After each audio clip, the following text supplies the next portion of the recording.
Investment in securities are subject to market risk. Please carry out your due diligence and read all the related documents carefully before investing. Channel को subscribe करना ना भूलें और हमारे ताज़ा video सबसे पहले देखने के लिए बेल आइकन को दबाएं। नमस्कार दोस्तों, मैं फिर एक बार आपकी सेवा में हाजिर हुआ। आज का जो मेन टॉपिक है कि जैसे मैंने देखा सर पिछले 2-3 क्लिप्स में हम डिस्कस कर रहे हैं कि आप अपने इनकम टैक्स में कैसे इनकम टैक्स को कैसे कम कर सकते हैं ताकि आपको टैक्स का बेनिफिट मिले। आइए हम आपको बताते हैं। यहाँ पर बेसिकली आज हम करने जा रहे हैं डिस्कस जो है, आप अगर पार्टनरशिप फर्म में काम कर रहे हैं और पार्टनरशिप है या पार्टनर हैं कंपनी के, तो उस केस में आपका टैक्स कहाँ कितना लेना है, आपको कितना टैक्स भरना है और कितना आपका टैक्सेबल इनकम होगा। तो ये चीज़ें हम आपको डिस्कस करने जाते हैं। उन लोगों के लिए जिनको कि पार्टनरशिप का ज़्यादा आइडिया नहीं है, एक छोटा सा ब्रीफ कहते हैं। जैसे 2 एंटिटीज़ जब एक साथ मिलके कोई बिजनेस करता है तो उसको कहते हैं पार्टनरशिप बिजनेस। तो पार्टनरशिप बिजनेस में पार्टनर्स को रिनोमिनेशंस मिलते हैं। रिनोमिनेशंस का मतलब है वो सैलरी या आपका यूँ कह लीजिए कि उनके जो कैपिटल इन्वेस्टमेंट है उसके ऊपर इंटरेस्ट मिलते हैं और उनको अदर बेनिफिट्स मिलते हैं, प्रॉफिट का शेयर होता है। तो यहाँ पे हम रिनोमिनेशंस की बात कर रहे हैं, क्या क्या रिनोमिनेशंस को मिलता है, ये सारी चीज़ें। पार्टनरशिप के जो प्रॉफिट एंड लॉस अकाउंट होता है सर, उसमें 2 पार्ट होता है। पहला है प्रॉफिट एंड लॉस, जहाँ पे आप नेट प्रॉफिट को कैलकुलेट करते हैं। फिर दूसरा पार्ट होता है appropriation of the profit and loss account, और उसके बाद हम उसके इंडिविजुअल कैलकुलेशंस पे जाके हम उनको बुक प्रॉफिट कैलकुलेट करते हैं। तो आज हम आपको बताते हैं कि क्या चीज़ें हैं, कौन सा रिनोमिनेशंस अलाउड है और कितना रिनोमिनेशंस अलाउड नहीं है। यहाँ पे गवर्नमेंट ऑफ इंडिया ने कुछ चेंज किया है, नए एक्ट में कुछ एक्सटेंशन मिला है, तो उसी चीज़ को डिस्कस करने के लिए आए कि नया लॉ जो 1 अप्रैल से स्टार्ट होगा उसके हिसाब से आपको क्या बेनिफिट मिलने जा रही है आपको रिनोमिनेशंस में। तो पहले लिमिट जो था वो एक्सटेंड भी हुआ है, उसी को डिस्कस करते हैं। तो सबसे पहले समझ लीजिए जिसके अंदर में इसको डिस्कस किया जा रहा है वो है section 40B। Section 40B of income tax act. और अभी जो इनकम टैक्स एक्ट हमारे पास है वो है 1961। हालांकि गवर्नमेंट ने कुछ रिनोमिनेशंस किया है, 2025 आया है जो कि अप्लाई होगा फ्रॉम 1 अप्रैल 2026 से, यानी आने वाले अगले यानी अप्रैल मार्च तो आप काफ़ी बिजी रहेंगे, तो उसके अगले महीने से स्टार्ट होगा। तो आपके लिए यह जानकारी ज़रूरी है। और फिर आपको TDS कितना काटेंगे ये भी जानकारी इसमें आपको दिया जाएगा। तो प्लीज़ बने रहिए मेरे वीडियो तक, लास्ट तक देखिए और आप इसको लाइक करना मत भूलिएगा। लाइक करेंगे तभी हमारे को इनकरेजमेंट मिलेगा। दूसरी बात है, आपके कोई भी कमेंट हो या कोई आपके से क्वेश्चंस हो तो आप उसको कमेंट बॉक्स पर लिख के दीजिए। नमस्कार दोस्तों, मैं नेहा। अब बच्चों ने 12th के रिजल्ट्स ले लिए हैं, 12th में पास हो गए हैं, बहुत अच्छी परसेंटेज आ गई है, बट अब क्या करें। NIFM के बारे में जैसा आप लोग जानते ही हैं कि NIFM जो है वो बेस्ट इंस्टीट्यूट है जो फाइनेंशियल मार्केट, फाइनेंशियल अकाउंटिंग के कोर्सेज प्रोवाइड करता है, और हम लोग जो स्पेशलाइज्ड हैं वो अपनी प्रैक्टिकल नॉलेज के लिए है। आज मैं जिस कोर्स के बारे में बात करना चाह रही हूँ वो कोर्स है advance diploma in financial accounting, auditing and business taxation. जी हाँ, 12th क्लास में कॉमर्स बैकग्राउंड के स्टूडेंट्स अब क्या करें। अकाउंटिंग सेक्शन में अपना करियर बनाने के लिए आपके पास बहुत सारी अपॉर्चुनिटीज हैं। आज हर एक कंपनी 2 से 3 अकाउंटेंट को रिक्रूट करती है, और अगर हम बात करें बड़ी बड़ी कंपनीज की तो पूरे अकाउंट्स की एक टीम होती है जिसके अंदर 50 से 100 लोग काम करते हैं। हर सेक्शन के लिए, हर डिवीजन के लिए अलग अलग इंसान की जरूरत होती है। तो वो इंसान आप क्यों नहीं है। आप वो इंसान तभी बन सकते हैं जब आपके पास किसी डिग्री के साथ साथ कोई प्रोफेशनल क्वालिफिकेशन होती है। जी हाँ, वो ही प्रोफेशनल क्वालिफिकेशन आपको NIFM से मिलेगी। NIFM से कोर्स करने में आपको डिग्री के साथ जो प्रोफेशनल क्वालिफिकेशन मिलेगी वो सोने पे सुहागे का काम करेगी। इससे ये होगा कि जब भी आप नौकरी के लिए जाते हैं तो कोई भी चीज ऐसी नहीं है जो कि आपको रोक पाएगी। तो दोस्तों, मैं अपने एक कोर्स के बारे में आपको बताना चाहती हूँ। हम लोग के पास यहाँ एक कोर्स है जिस कोर्स का नाम है advance diploma in financial accounting, auditing and business taxation. ये 1 ईयर का कोर्स है जिसके अंदर 9 मंथ्स की आपको ट्रेनिंग दी जाती है प्लस 3 मंथ्स की आपको इंटर्नशिप दिया जाता है जो कि ऑन जॉब ट्रेनिंग होती है। हमारा जो कोर्स है उसके अंदर टोटल 10 मॉड्यूल्स होते हैं जिसमें accounting, GST, tally, ERP 9, companies act, payroll management, ESI and PF and MIS system, ये सारी चीजें आपको उसमें सिखाई जाएंगी। तो दोस्तों फिर इंतजार किस चीज का है, प्लीज नीचे दिए गए नंबरों पर कांटेक्ट कीजिए।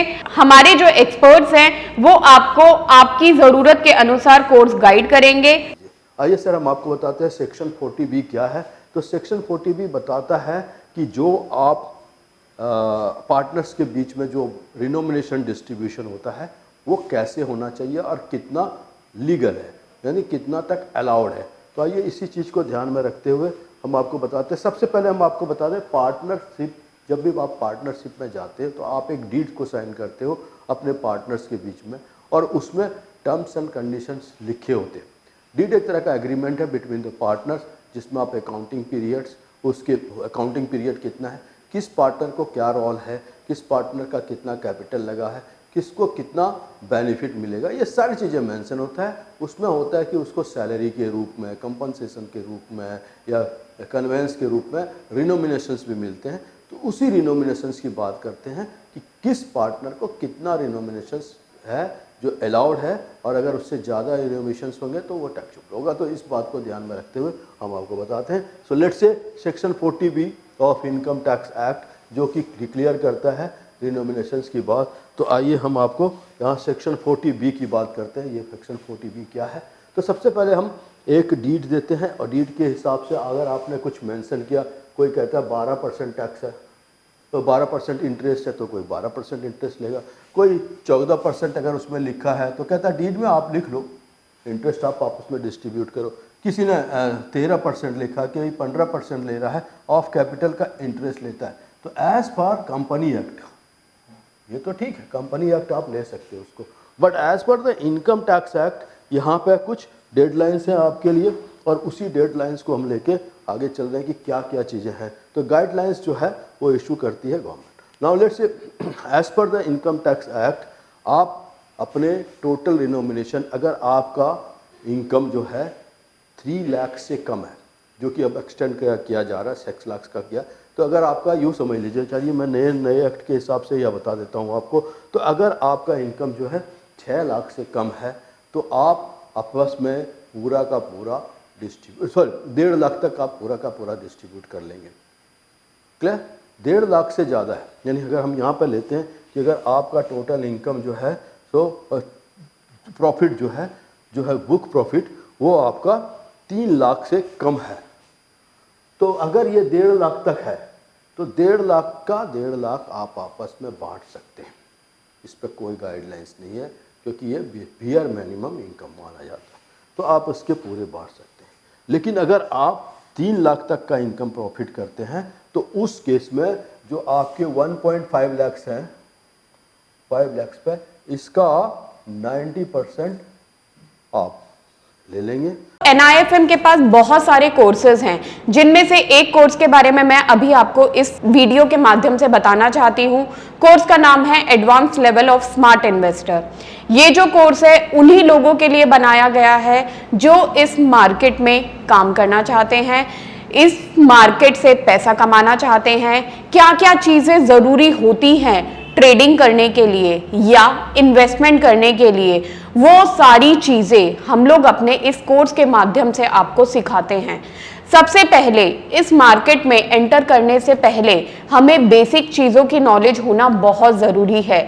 जैसे कि हमें पता होना चाहिए इक्विटी मार्केट क्या है, हमें पता होना चाहिए फ्यूचर एंड ऑप्शन मार्केट क्या है, कमोडिटी मार्केट क्या है, करेंसी मार्केट क्या है, इंडियन मार्केट्स क्या होती हैं, बाहर की मार्केट्स क्या होती हैं, उनमें किस तरीके से काम होता है, कैसे काम होता है, कैसे चीज़ों को खरीदना है, कैसे बेचना है।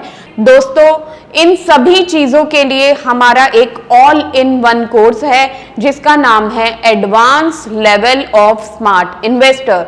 Advance level of smart investor के अंदर हम लोग 70% 70% प्रैक्टिकल ट्रेनिंग देते हैं, आप खुद चीजों को प्रैक्टिकली समझ सकें। NIFM की बहुत सारी ब्रांचेस हैं। हमारे जो ट्रेनर्स हैं वो मार्केट के एक्सपर्ट्स हैं, जिनके पास 15 से 20 साल का एक्सपीरियंस है।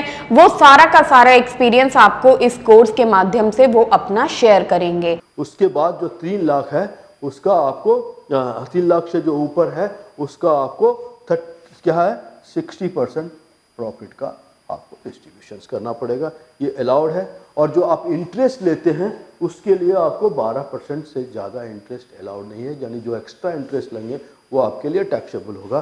तो यहाँ पे देखते हैं। उसके बाद आपको जो डिडक्शंस मिलेगा, अगर आपने 44AA या ADA 44AD और ADA का समझिए क्या है कि अगर आप प्रिजिम्प्टेड इनकम में आ जाते हैं तो उस केस में आपको जो है बुक कीपिंग की ज़रूरत नहीं होती, कई जगह ऑडिट की भी ज़रूरत नहीं होती, और एक बहुत ही सिंपल सा रिटर्न आप भरते हैं जिसको कहते हैं ITR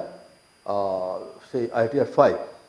तो अब हाँ ITR 4 आप भरते हैं जिसमें कि प्रिजिम्प्टेड इनकम होता है। आप अपने सेल और परचेस को बताते हैं, सिंपल सा होता है और आपको इसमें ज़्यादा कुछ फॉर्मेलिटीज़ करने की ज़रूरत नहीं होती। सिंपल फॉर्म है, सरल है, आप उसको भर लेते हैं।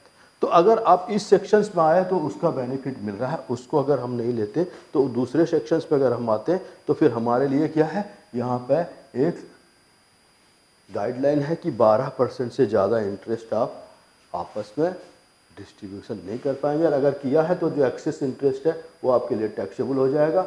और यहाँ पे हम देखते हैं बैलेंस प्रॉफिट जो है वो 60% तक का होता है। और इस तरह से हमने देखा ये एक गाइडलाइन है और ये है section 40B of income tax act. अगर आप इसको ध्यान से समझ लें तो आपको बेनिफिट होगी। ये था पुराना एक्ट। आइए नए एक्ट के हिसाब से क्या चेंजेस हैं उसको आपको मैं ज़रा बताना चाहूँगा। तो आइए, हमने इसमें बताया कि as per the new act, जो न्यू रीजन आप सेलेक्ट करेंगे यानी जो अप्लाई होगा फ्रॉम 1 अप्रैल 2024 से, उस पर हमारे को क्या इसका नया एक्ट में क्या रिफ्लेक्ट होगा। तो असेसमेंट ईयर 25-26 है और इसमें जो है अप्लाई हो रहा है, आप देख सकते हैं जो 3 लाख का लिमिट था, जो आपका 3 लाख का लिमिट था वो लिमिट अब 6 लाख का कर दिया। तो अगर आपका book profit up to 6 lakh है तो 3 लाख का 90%, 3 लाख या 90% ऑफ द बुक प्रॉफिट आप आपस में बांट सकते हैं। उसके बाद देता है on the balance book profit जो है उसका 60% ही आप आपस में बांट सकते हैं। याद रहिए आपका denomination in case of 3 lakh से है तो you are allowed to distribute. आपके अगर प्रॉफिट जो है बुक प्रॉफिट है 3 लाख तक है तो आप जो भी है 3 लाख के 3 लाख आपस में बांट सकते हैं। पेमेंट जो है ऑथराइज पार्टनर डीड के हिसाब से देना चाहिए, नया रूल है, ध्यान रखिएगा। Payment must be related to the certain period, जिस पीरियड का है, यानी अगर 25-26 है तो 25-26 के उसमें से करना चाहिए। और फिर है only active working partners will get this. तो ये नया क्लाउज उसमें ऐड कर दिया है। इंटरेस्ट जो है 12% तक अलाउ है, ये पहले भी 12% था, उससे जो ज़्यादा होगा उसका एडिशनल हो जाएगा। और आपका जो है यहाँ पर TDS डिडक्ट होगा और TDS जो डिडक्ट होगा 194T के अंदर में आपका 10% TDS डिडक्शंस होंगे। तो दिस इज व्हाट हमने आपको बताया। सेक्शन 40B के अंदर में आप ये अच्छी तरह से समझ लीजिए इसको, ताकि जब आप पार्टनर आपस में डिस्ट्रीब्यूट करें तो इसका ध्यान रखिएगा, अदरवाइज हो सकता है आपको नोटिस आए। Thank you for being with us. Good day.